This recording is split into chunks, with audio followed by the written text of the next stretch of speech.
Ligayang Pasko po sa inyong lahat.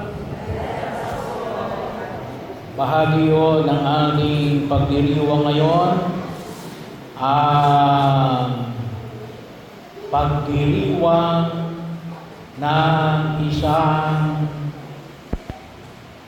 pagkilala sa dakilang hindi lamang ng isang filosofiya, no? Hindi lamang isang pangyayari, no?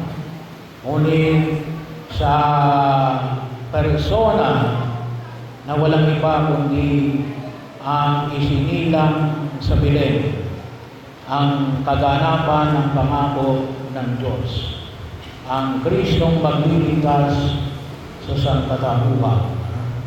Kaya nga, ito yung paanyaya, ang salita na nagkaging laman at nanahan sa atin, ang ating Panginoong Jesucristo. At ngayon po, paanyaya ng pagkilos, ilang mga gawain natin ngayon, na ipinagdiriwang hindi sa lahat bakit tayo dumating ang mananakop.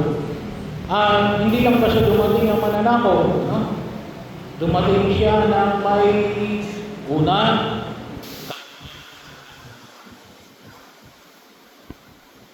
God comes in humility.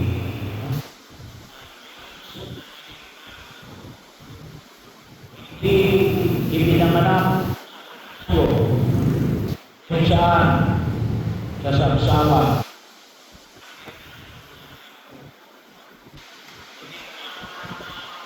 Yan ang ng mayayaman kasama ng mga luha.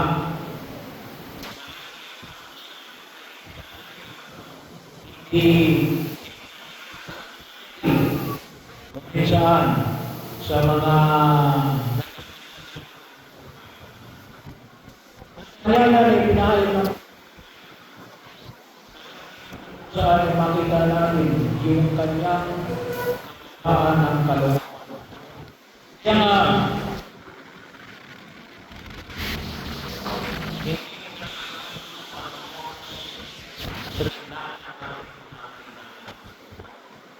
naiintindihan niya ang bagaman ang daigdig na ito ay sino yung namamayagpak, yung mga malalakas, kung may pera,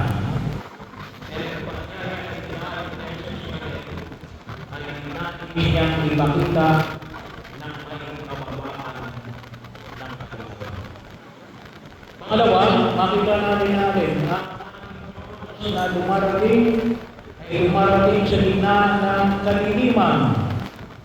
Kaya ngayon ang saan makita natin sa panahon na ito, tayo lalo na may panahon na ito, tayo ay nasa gitna blood control projects. At dahil nagpapasalamat, at dahil kami na hindi nasasalanta, ang tanong kasi, tayo sinasalanta ng mga malalakas na bagyo. So, pero nawawag namin kalimutan natin na lumarating ang Diyos sa gitna ng kaliliman. Hindi lamang siya nakikita sa liwan. Bagamat siya yung liwanag, pero nais niya tayo ay makatagpo sa gitna ng kaliliman at nais niya tayong bigyan ng kaliwanagan. Kaya nga yung tala ay pinapahayag ng buong may kapal. Ang mundo na puno ng gera, mga pamilyang wasak-wasak, mga problema na hinaharap natin sa daigdig na ito, pero ang Diyos ay paanyaya na kung saan ay hindi natin matagpuan. Kasakakibat ng mga tao at kung tawagin nga po natin ay mga loneliness, yung ating kalungkutan. Yung walang kasiguraduhan sa darating na bukas. Kasi yun ang palaging pangamba natin. Ano yung mangyayari sa darating na 2023. So hindi ho inaalintana ng Diyos ang kadiliman. Bagkus nais siyang tayo liwanagan sa gitna ng kadiliman. Lalong-lalo na ngayong panahon na ito, magtatapos na ang Jubileo ng Pag-asa. Pangatlo, sa Jesus ay dumarating sa gitna natin sa lahat. No? Kasama na diyan yung alin? Yung mga napapagal, mga napapagod. At least ngayong taon, itong panahon na ito, magkakaroon tayo ng break, medyo mahaba-habang break. Sana po ay makita natin. Pero yung Pasko ay paanyaya na kung saan ay makita natin sa gitna ng ating kapaguran. Sa kaakibat na rin na kung saan ang Diyos ay sumasa atin, kasama na yung mga makasalanan. Paanyaya na ibinayad ng buong may kapal. Nandoon yung paanyaya sa mga kung tawagin natin kasama na rin yung mga involved sa blood control projects, sa mga walang nakaalala. Paanyaya na kung saan ay hindi na makalimot ng Diyos sa kanyang pangako. Hindi namin ang pagninilay sa mga nakalipas na araw na alin. Lalong-lalo doon sa mga walang makaalala, mga may sakit, mga nasa bilangguan, mga kapatid natin na nasa nalulong sa mga bisyo, na addiction, anumang uri ng addiction, mga matatanda, yung mga kapatid natin na OFWs, sana din po ay matawagan ninyo yung mga kapatid natin na sa ibang bansa. Ngayon, sabi nga natin ay may medyo mura na. Hindi yung katulad ng muna napakamahal ng overseas call. Ngayon ay libre na basta may internet ka. So, iparamdam din natin yung ating pagdating ni Jesus sa mga kapatid natin ng mga minisabay at mga matatanda. So, kung kayo magkakaroon ng party, kahit naman isama nyo sila, yung mga kung tawagin natin ay hindi karapat-dapat. At paanyaya rin na kung saan ay alin. Anong hinihingi ng Pasko natin ngayon, 2025? Natin yung karanasan na ipinamanhid sa Ebanghelyo natin, sila ay nagpunta sa Bethlehem. Alam mo yung salitang Bethlehem. Yung Bethlehem, ibig sabihin niya ay Bethlehem. Yung unang image ng Bethlehem, alam niyo kung sino ang unang gumawa ng image ng Bethlehem? Kasi Bethlehem, of course, lugar yun. Pero yung pag sinabi natin Bethlehem, hindi lamang yung lugar, hindi lamang yung Bethlehem, ngunit yung nativity scene. Makita natin, sino si St. Francis of Assisi. Later on na lang,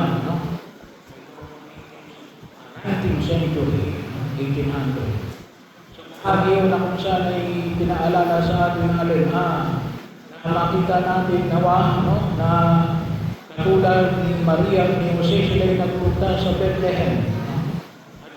Kasi yung panahon na kung saan ay yung pagtatala, kinakailang pumunta sila doon sa lugar ng kanilang ninuno. So si San Jose bilang mula sa libing ni Haring David, so pumunta siya sa Bethlehem ng Judea para doon magpanala. Pero bahagi yung kung saan huwag natin kalimutan kung saan ako pagtaklaw natin ng Belen. Hindi lang natin maalala yung nativity scene, pero ano yung makakita natin? Saan ako makatagpo natin Jesus? Nasaan si Jesus? Ngayong Pasko na ito, 2025. Of course, maliwanag na sa kanyang salita, na ating pinakikinggan sa pamagitan ng banal na Eucharistia. na tinatanggap natin sa banal na komunyon. Pero saan natin nakita personally? Asawa, sa inyong pang magulang, sa inyong pang mga anak, sa inyong pang mga apo. Nasaan si Jesus? At pangatlo, kapag nakita natin si Jesus, yung paanyaya natin na hindi na kailangan mayroong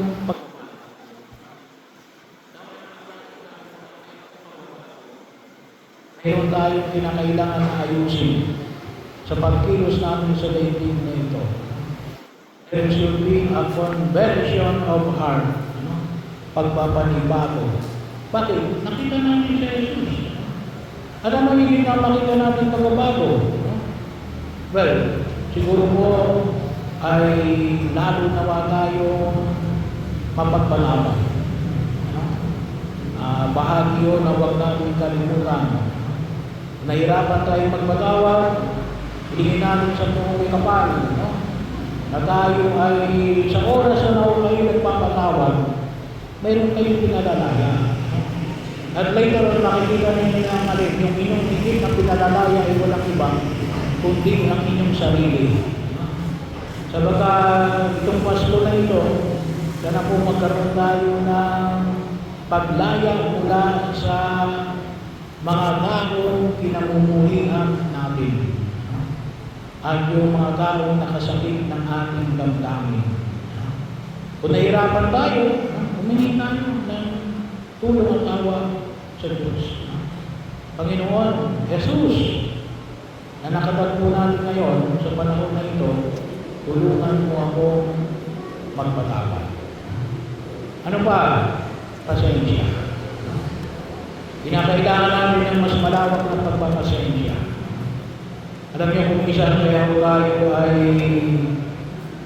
maraming sakit ngayon, kasi bakit hindi tayo nagpapasensya? Bahagi yun na kung saan kumisa na kaya tayo nahihirapan sa daigdig na ginagalawan natin, ay ayaw natin tumigil pa ng panahon.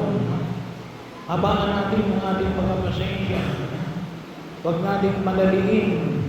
Makita natin, ang Diyos na nakapaghintay ng libo-libong taon para tayo ay iligtas mula sa ating kasalanan at kapahamakan. So, nawa mas maging mahaba ang ating pagpapasensya sa bawat isa. At makita natin, maging magaan yung ating kalooban. Ano pa, nawa yung makita natin pagbabago? Panyayan ay pinabahay ng buong may kapal, maging generous. Main nyo, kapag sinabi natin mapagbigay, huwag nyo ibibigay ang hindi inyo. Kasi kung inyong maalala, itong mga kapatid natin na nasa na kumisa na involved sa corruption, yan sinasabi natin, ibinigay mo naman sa tao, ay hindi mo ibinigay sa tao, bakit? Hindi yun eh. No? Yun ay para dapat sa flood control project. Hindi tayo Robin Hood na alin na nakawin natin at ibibigay natin sa iba. No? Yung tunay na generous ay atin. Anong mayroon tayo? No? Yun ang ibahagi natin. Kung ano lang mayroon tayo, yun ang ibahagi natin. Hindi naman i-require sa atin yung alin, ibahagi natin yung hindi atin. Hindi yun pagbibigay. No? Pagnanakaw yun. No? Kaya huwag natin kalimutan yun. Sana makita natin na alin. Marami tayong pwedeng ibigay, hindi lang pera. No? Yung panahon natin, yung ating panalangin. No? Bahagi yun, kung minsan pinapaliit natin yung panalangin.